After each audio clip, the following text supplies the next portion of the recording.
Who's that? Commander Claw. Who's bad? Commander Claw. Thank you for clicking on this video. Welcome to an episode of Breaking Brews. I'm your host, Commander Claw, where I bring you 5 cards, possible upgrades from the Tarkir Dragonstorm set for one of the top 25 commanders of all time, and his name is Shalai and Hallar. For those who play with this commander, you know how powerful and the look that your opponents make when you just add +1/+1 counters on her with different spells from creatures and instants and sorceries and even artifacts. Y'all know what I'm talking about. And all of a sudden you're doing 10, 20, 40 damage. And you know what? The game's over because they let your turn happen. Yes, that is a really good feeling. Well, if you're new to this commander, top 25 commander for a reason, easy to build, Naya colors, ramp friendly. There's a lot of things to go for her, and you just see like anything for a new player. It's just awesome to see what the commander does, and you deal damage, and that is a very fun experience. So on this next slide, I'm gonna maximize the screen so we can talk about her activated abilities, or all of her abilities, really. Let's go. So for 1 mana and Naya colors, she's a 3/3 body. Legendary angel elf with flying and vigilance. She says whenever one or more +1/+1 counters are put on a creature you control, Shalai and Hallar deals that much damage to target opponent. So, first of all, she only can target one opponent for each instances of the +1/+1 counters being put on a creature. So, if you're new to her, what happens is either you put +1/+1 counters on Shalai and Hallar themselves, or your creature, like another creature, enters the battlefield with X +1/+1 counters, and if it's paired with on the battlefield with Shalai and Hallar, oh, what do you know? You're dealing damage to target opponents. Wow. So what's really underestimated about her ability is um, she is a 3/3 flyer and vigilance. So she does not tap to attack. So literally, she's just swinging for commander damage, and she's still able to block on the next following turns. And players who pilot this deck usually boost her power. So she goes from a 3/3 to maybe a 17/17, 15/15. I don't know. You can get creative. You can throw a bunch of counters on this flying, almost a Voltron-ish type of commander. But the theme is +1/+1 counters. So enough said. Let's talk about Tarkir Dragonstorm. Dragonstorm! So next up, first of all, we have Canopy Gargantuan for 5 and 2 green, 7/7 body, dragon, flying, ward 2. If you don't know what ward means, if an opponent tries to target your creature with a spell or activated ability or something like that, they have to pay 2 mana. If not, it is countered. All right, back to his abilities. At the beginning of your upkeep, put a number of +1/+1 counters on each other creature you control equal to that creature's toughness. Okay, I'm going to read that to you again because you need to remember with Shalai and Hallar's ability, whenever a creature gets a +1/+1 counter, it deals that much damage from Shalai and Hallar. So, Canopy Gargantuan. At the beginning of your upkeep, put a number of +1/+1 counters on each other creature you control equals to that creature's toughness. So if you got 5 creatures and they're 1/1s, all those 5 creatures get 1/1 counters. And you deal that much damage, which is 5, using Shalai and Hallar. Because it's 5 creatures that I got +1/+1 counters. Yeah. Yeah, and you see how this commander just scales. Dragon scales. So next up, we got Warden of the Grove for 2 and a green, 2/2 body. We got a Hydra here. Hydras are very popular. They're a very unique creature type that's not talked about enough, and I think they kind of have underwhelming support, except for Zaxara, the Exemplary. But anyway, at the beginning of your end step, put a +1/+1 counter on this creature. At the beginning of your end step, put a +1/+1 counter on this creature. Then, whenever another non-token creature you control enters, it endures X, where X is the number of counters on this creature. Endure means put X +1/+1 counters on the creature that entered or create an XX white spirit creature token. So most likely we will be putting X +1/+1 counters on that creature that has entered. And remember, it cannot be a token creature. So the more +1/+1 counters on Warden of the Grove, the more counters are added to the creatures that enter the battlefield. Yeah. So Shalai and Hallar just goes wide and tall. I've seen players have, like, back to the example of those 5/1/1s. Those 5/1/1s are 5/7/7s, and Shalai and Hallar is on the battlefield, and she's like a 15/15. The game is over, and she has flying and vigilance. So you tell me, is this not a good card to add? I think so.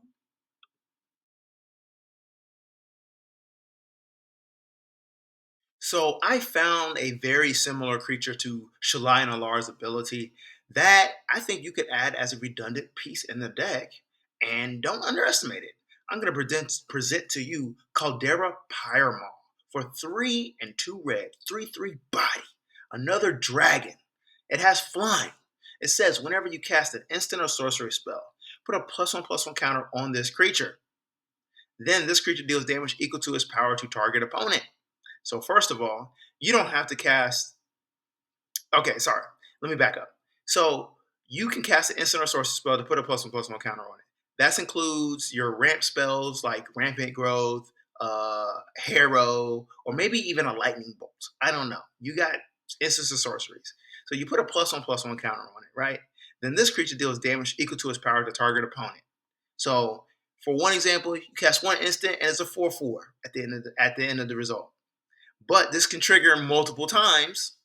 So if you cast multiple spells that are instants and sorceries on the same turn, you're scaling upwards with this +1/+1 counters and power and toughness.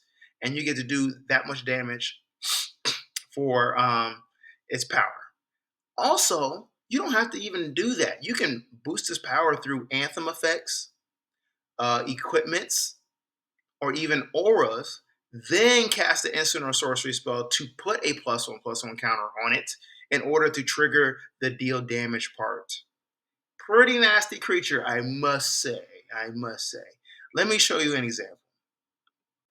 This card can just really be able to possibly close out a game because there's going to be games where Shalai and Lar has been removed by your opponents quite often, and the commander tax is just too much. So slap down Caldera Pyrama, and maybe late game you just got this rampant growth in your hand, and you need to deal just that last life alert type of damage to your opponent. They got 4 life. Caldera Pyrama, cast rampant growth. It becomes a 4/4 with 1 +1/+1 counter on it. That's 4 damage you sling into an opponent. Game over for them. Lights out. Also, back to the artifact equipment that boosts his power. Another good recommendation, Power Fist for 1 and a green. Equipped creature has trample, and whenever this creature deals damage to a player, put that many +1/+1 counters on it. Equip 2. Need I say more? You get to add +1/+1 counters on it and give a creature trample. And this card is actually good with Shalai and Alarm. So imagine her with flying, vigilance, and trample, and whenever she deals damage, put that many more +1/+1 counters on her again, and guess what? You trigger her again. It gets disgusting. Moving on to an amazing card from Tarkir Dragonstorm. So we got Will of the Sultai for 4 and a green. Sorcery. It says choose one. If you control a commander as you cast a spell, you may choose both instead. First ability says target player mills 3 cards. Return all land cards from your graveyard to the battlefield tapped. What? That is gross. That is gross. This might not be the best deck for it, but still, be able to recover all your lands from the graveyard to the battlefield, especially if you're going against an opponent that has mill effects going on. Yeah, this could be a nice self ramp out of nowhere.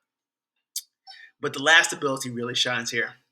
Put X +1/+1 counters on target creature, where X is the number of lands you control. It gains trample until end of turn. That is what we want to do. We want to put +1/+1 counters on our commander or another target creature. But guess what? If you have 7 lands, that is 7 +1/+1 counters. That will be added on a creature. Preferably Shalai and Hallar, so you can swing for combat commander damage. Yes. Let me highlight how awesome that ability is. Right there. Just look at that. I just wanted to maximize the screen for you because you get to put X +1/+1 counters on a target creature where X is the number of lands you control. It gains trample. How often do you get to 8 lands, to 10 lands? Because you're in green. You've been mana ramping to play the game. So it's not uncommon to have 12 to 14 pieces of mana on the battlefield. So giving your creature +14/+14 through +1/+1 counters, that's a win. Moving on.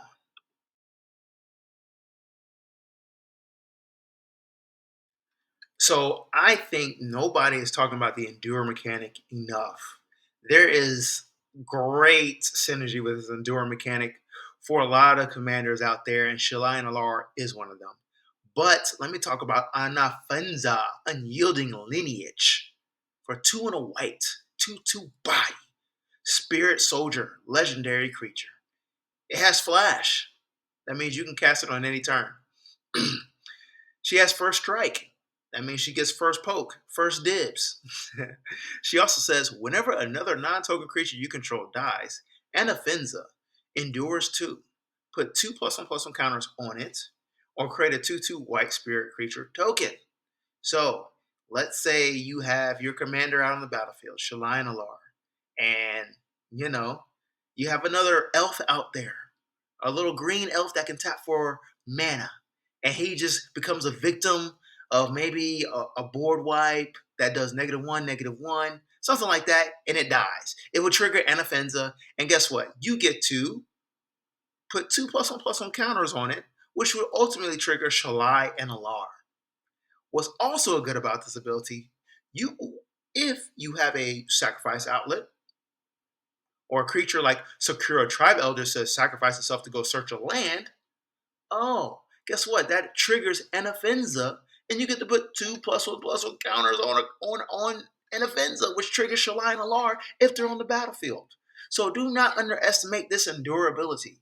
Nobody's talking about this commander. I promise you, nobody's talking about it. But I'm talking about it. And let me know in the comments below if you think this card is worth the add for an upgrade for Tarkir, Dragonstorm, Shalai, and Hallar. So just to summarize Shalai and Hallar, very fun commander. I've never built it, but my friend in our pod has it, and I've been a victim of it. Uh, the reason why it's powerful in my mind is because it has white in the color pip, and those protection spells during combat or those combat tricks are just make it devastating, and it just ends the game. Like if you do not have a fog, holy day, ink shield, arachnogenesis, or something to prevent the damage, that's just combat damage. You're in trouble. But then the non-combat damage that she deals, most players don't have an answer for that. They really don't. There's only a couple creatures out there that prevent non-combat damage. Do you have that in your deck? Probably not. But maybe you should if a player is playing red. But Shalai and Hallar is an awesome commander. Remember, it has flying and vigilance, and it's in Naya color. So it's gonna be go tall, it's gonna go wide, and it deals damage. It's just a trifecta. Awesome commander, top 25 commander of all time. Hey man, let me know if there's any more recommendations from the Tarkir Dragon set for this commander. Peace out.